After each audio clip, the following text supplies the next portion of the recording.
things still our things, or have they gone back to your things and my things? Did you continue the shows we were watching? Have you been catching up on the YouTubers we binged every week? Did you delete the save files for the games we were working on? Will you see me in the media we once bonded over? Is our day just another day of the month now? Do our shoes still match? It took me 20 entire days, 2/3 of a month, to take our pictures off the wall. The same wall still covered in what used to be your love for me. I tucked them away in a box, taking special care to ensure their safety.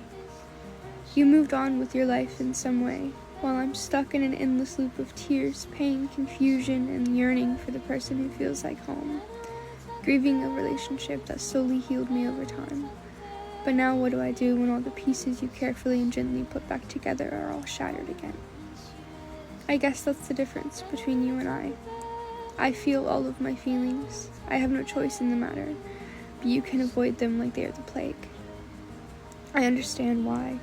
I would too if I could, but one day you have to face it, the guilt, the pain, and when that day comes, it will be too little too late, because I will have already accepted that this is my life now. I will have accepted that the life I want with you might not come, no matter how much I beg and plead, because I can't continue the shows we were working on. I can't binge the YouTubers. I can't delete our save data. I can't not celebrate our day. I can't not see you in everything we once shared. I can't wear those shoes anymore for fear they'll get ruined, and I can't ignore the gut-wrenching pain of losing you.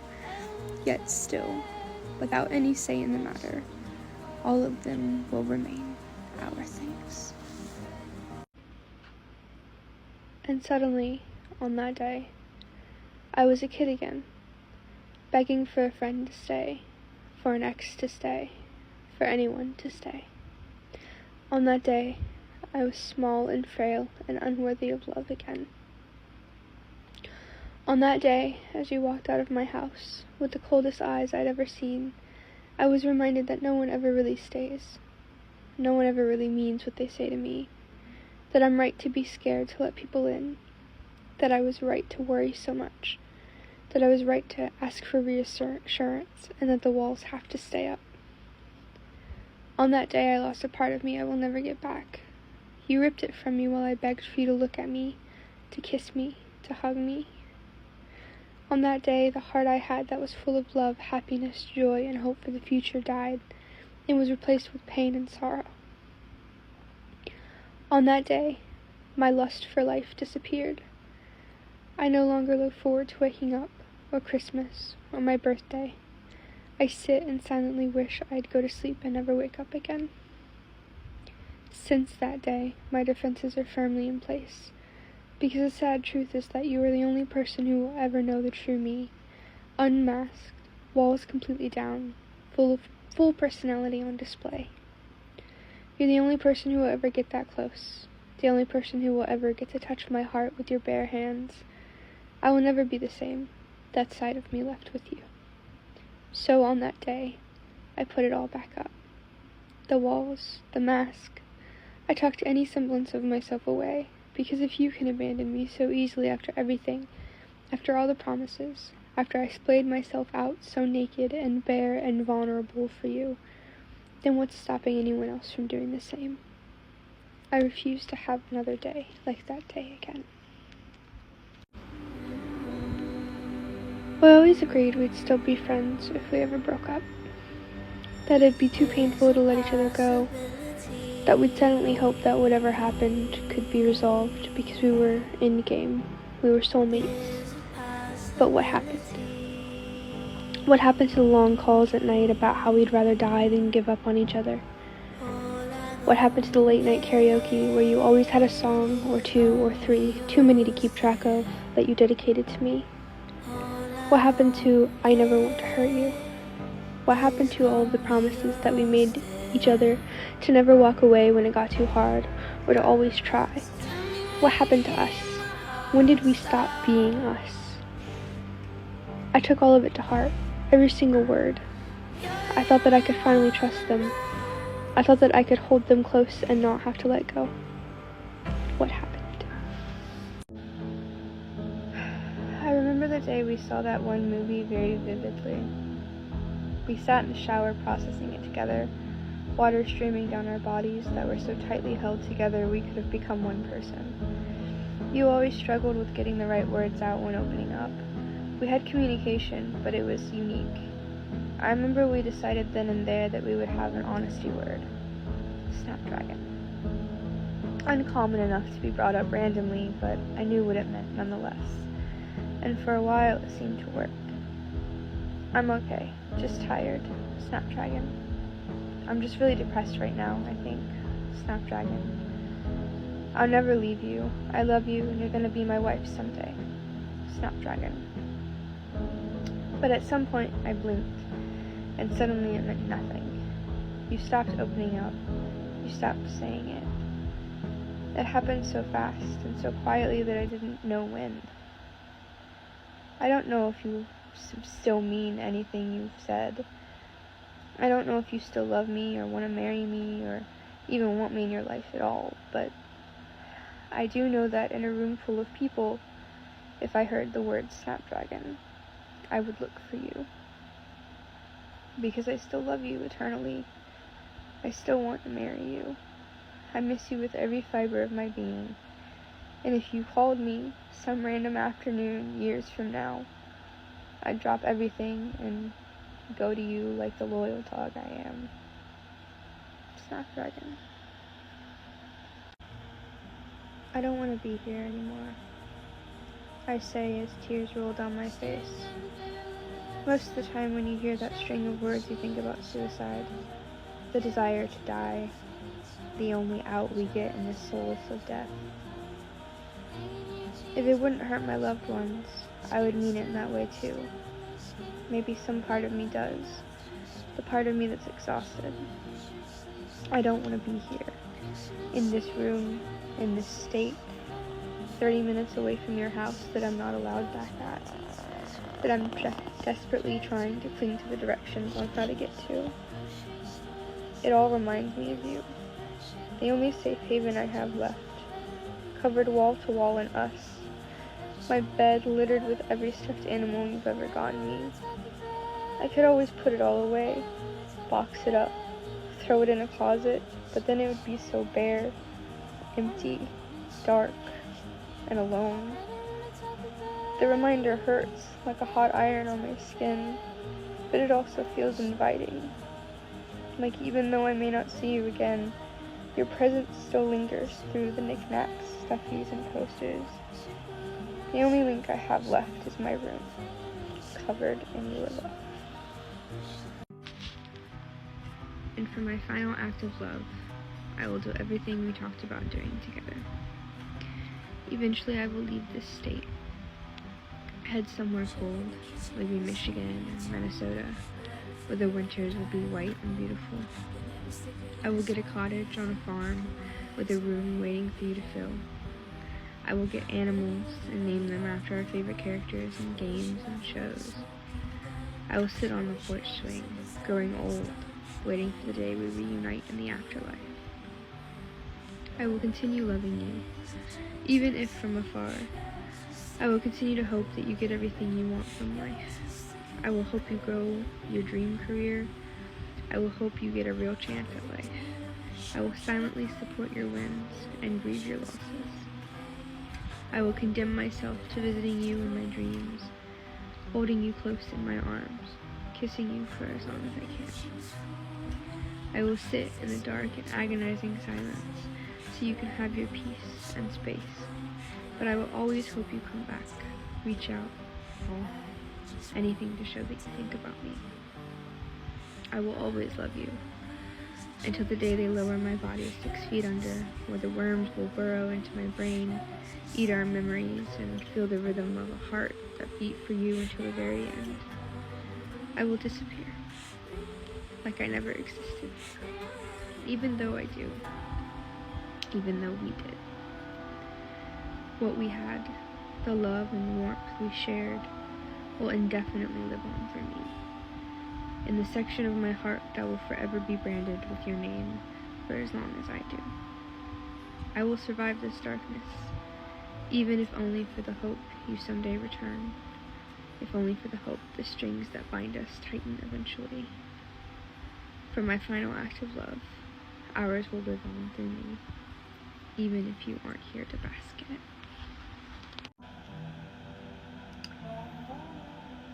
Am I too much? The question left a sour taste in my mouth, the same taste that made me brace for impact. Wait, what? You responded, silently asking me to repeat the question. A question I'd taken weeks to prepare myself to even ask. Am I too much? I repeat, fear so thick in my voice you could cut it with a knife. Almost in sync, we look into each other's eyes, the only eyes I've ever been able to hold contact with and not feel dirty. You smiled softly, cupping my cheeks. No, you replied, with a velvet finish that I could feel in my heart. You're just enough. You kissed me, hard and deep. I remember interactions like this very vividly. They are all stored safely in my brain, memories I never want to forget. But right now, while everything is so dark and dreary and chaotic and broken, I think back to them and wonder when it stopped being true. Throughout our relationship, I constantly checked in. Maybe too much. Am I too clingy?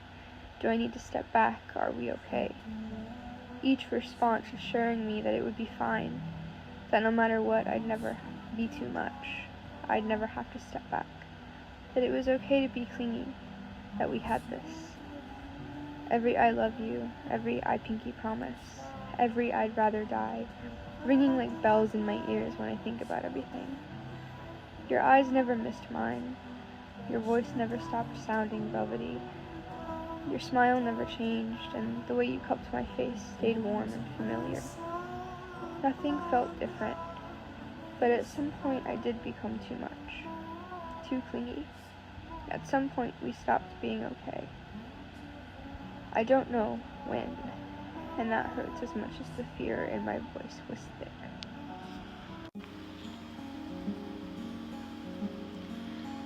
I need time to figure my feelings out, I think. I don't want to make a rushed decision. The message came across my screen with the heavy weight of guilt. Guilt for the decision you've already made. A decision I wouldn't get a say in, or even a fighting chance of changing. I had just split, not caused by you, but on you. Maybe it was one too many times to handle. Maybe this one was particularly bad. The things I said were mean and unfair, and I can't take them back. But I didn't mean to word them the way I did. I didn't mean to hurt you. I was scared and stressed, but nevertheless, when the words, "I still love you," kisses, smiles, came across my screen next, I believed it. I believed you. Why wouldn't I? You never ever miss kisses. Maybe I should have just left it there. Maybe if I hadn't said what I said next, that I wouldn't even have a fleeting thought about leaving. That we always knew I loved you more than you loved me. Maybe if I just shut the fuck up, you'd still be here. So when you came to my house that day, and didn't even say hi, or come get your kisses that you promised I'd still get even if you didn't stay long, I knew. I could feel it. I went into fight or flight. It was the first time you ever caused me a trauma response. The bubble of warmth and safety I had in you melting away with every moment. I panicked, begged and pleaded and threatened to hurt myself if no one would help me get to you somehow. Maybe I shouldn't have reacted so badly. Maybe if I just shut myself away instead of following my instincts, you'd still be here. But when my mom said you were coming back tomorrow, I knew that would be the last day I ever saw you. I could feel it.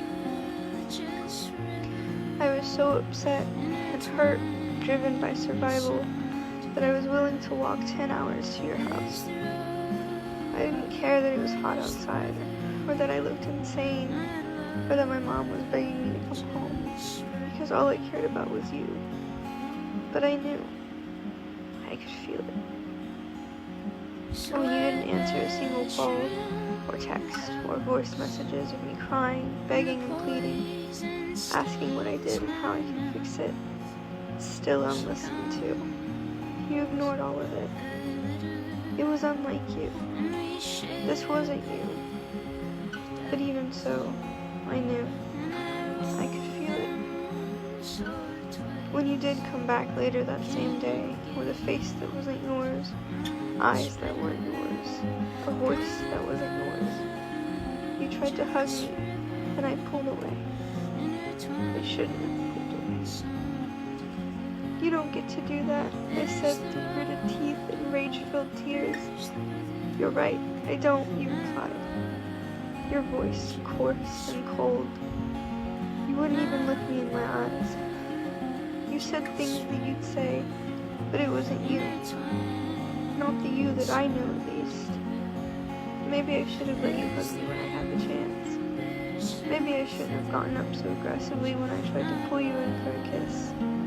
Maybe if I'd gotten you to release the tears you were fighting to keep in. But I knew from the sudden coldness of your skin, the shallowness of your voice, and the nothingness in your eyes. I could feel it. When I asked why you were looking at me differently, like I'm a monster, you choked on the words of your response. You aren't a monster. When I asked about other promises and if they meant nothing now, that I've done so many worse things than this, than splitting, that deserve to break up more, you said I wasn't lying at the time, implying you are now to save my feelings. When you said I still love you and nothing will ever change that, but your eyes that were once made of honey, with heart-shaped pupils, were heavy and dark. When you messaged my mom about how you still love me and feel guilty, even though your reasons are valid, reasons I don't even know. When you said they don't want to admit it, but this isn't temporary. After this version of you played up my hopes. When you softly shook your head when I asked if we were going to be friends as we always said we would, I knew. I could feel it. Maybe if I didn't react how I did. Maybe if I'd just been calmer. Maybe if I didn't go insane.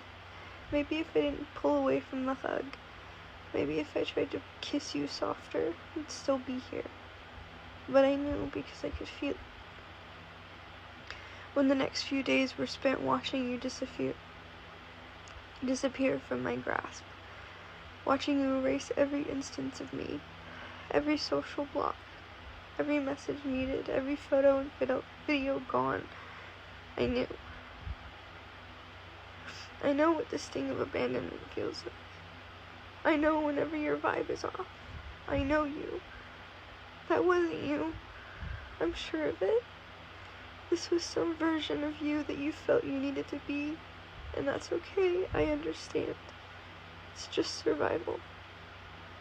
But when you said, I think for now we need to break up, and maybe in the future, but that's up to future us, I knew there'd be no future us. And when you replied, it wasn't an easy decision to make, after I asked how you were leaving so easily, so close to a milestone, when the night before you said that the decision was unlikely to be more than a fleeting thought to begin with. I knew. From the second those words came across my screen, I knew, because I could feel it. I always find it a bit funny when people who do the breaking up immediately go on a spiritual journey to find themselves. It doesn't make sense how abandoning me led you to trying to find yourself. Why couldn't you find yourself with me? I did, pretty easily. Everything kind of just fit together. Why couldn't you do the same? Was I holding you back? Did I make you feel pressured? I don't understand how I can find myself in you, but you couldn't find yourself in me. And then to rip the me that I found out, that me was taken the day you left. The real me, the true me, unfiltered and raw, gone in the blink of an eye. I don't know what you're looking for on this journey. And I don't know why you couldn't find it with me by your side to help, but I hope you find it nonetheless. I hope you figure out who you are, and even though you don't want me there, I will still support you from afar. I want you to know that whatever you find, I want you to know that whenever you find whatever you're searching for, if you ever want me by your side again, the door will always be open. I will accept you no matter how much you've changed, with open arms. In 14 days, there will be a new year. A new year where we no longer exist together. It saddens me, sure, but it also makes me realize I won. I won the I love you more war. Because I did. I do. I love you more than you would let yourself love me.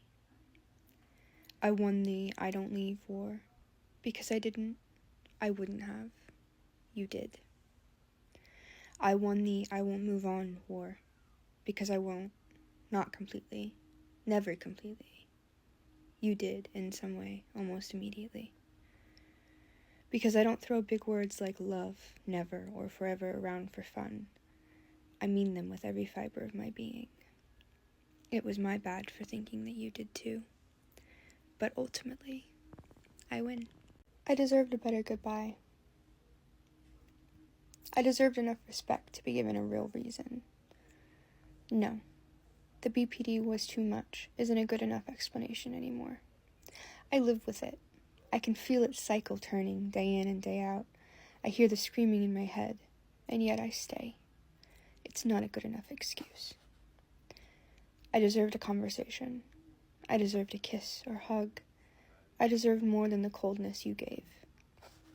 I'm learning to accept that I'll likely never get closure, but I refuse to let myself believe there wasn't anything more to it, that you were just too much of a coward to try and work through. Because the BPD is too much, but it also makes me who I am. It makes me love deeply and truly. It makes me feel empathy when all I receive is pain. It makes me strong, because you can say it was too much for you, but I'm supposed to be dead by now. And if I can avoid becoming another tick in the statistics, you can grow a spine and use your voice. I deserved a better goodbye. I caught myself thinking about you today. Okay, that's a lie. I think about you quite frequently. How you're doing, if you're taking care of yourself. I see things that remind me of you, of us. I wonder if you ever think about me at all, even in the smallest way. When you see things I like, when you look at the few things of mine you have left, I hope you still have the gifts I made and gave you, and wonder if you see me in them. Sometimes I wonder if you regret your decision, if you wish we could go back to being us, if you grieve at all. Maybe it's selfish to hope that you can't let me go too. Maybe I'm a bad person for hoping you grieve. But maybe I just desperately want there to be something, anything that proves my existence in your life. God knows I have many things to prove your existence in my life. Things I'll never part with. I think about you more than I'd like to admit, and I really, truly hope you think, even just a little bit, about me too.